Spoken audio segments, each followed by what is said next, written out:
Tignan natin 'to, nagugutom kasi ako. Oh, yung nilagay niya sa arena yung ano, yung itlog. Tas kinoat niya. Siyempre, kukoat niya yan. Siguro pipituin niya, no?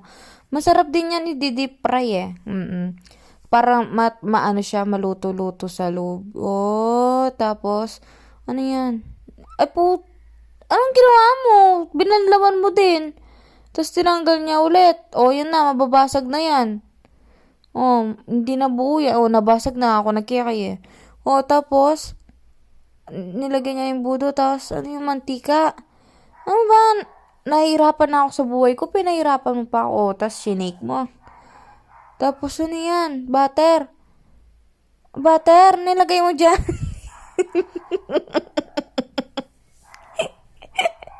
Nakapiping bag pa, taray mo girl ah.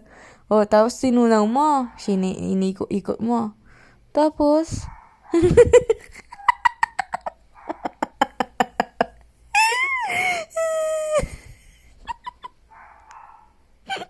tapos sorry oh. Ang gagawin mo, sorry, tinanggal mo yung mga palaman, Tinatanggal niya. Siguro ako, ginagawa ko yun kasi ano eh, yun yung huli kong kakainin. Kasi masarap yan eh. Tapos, anong gagawin? Dudurugin niya siguro. Dudurugin niya, tas gagawa siguro to ng cake. Oo, pwede kasi gawing cake, di ba? Dudurugin niya. Taray! Taray, mong kapal-kapal pa ng ano niya, pang sila. Oh, ang ginagawa ng yung budo mo. O, tapos nilagyan mo pa ng tubig. Oh, tapos ano yan? Asukal, tapos asin. Ulo? Ulo? Hindi ko na alam. Oh, oh. Tapos nilagyan mo ng, ano yun, harina, tsaka nung dinurog mo Oreo. Ay, nalo niya. Gagawa siyang churros siguro. Kasi ganyan din yung proseso ng churros eh. Tapos kukuha siya ng boti. Tapos, diba, churros nga yung gagawin niya. Tapos, isisilabin niya. Tapos, ano ba yan? Pang shape. Shinape niya, oo. Kasi ganyan nga.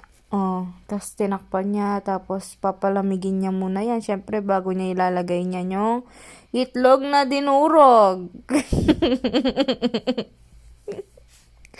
Pinapahirapan mo. Ba may mga taong pinapahirapan niya sarili? Ako nga, hirap na ako sa buhay ko. Tapos, ito pa, nagpapakahirap pa ako dito. Tanga din kasi ako eh. Oh, yan.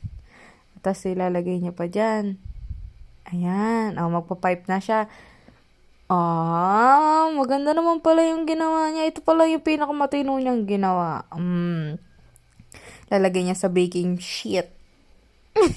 Baking sheet naman yan. Kala niya nagmumura ako. Hindi ako nagmumura, no? Yan. Para hindi dumikit.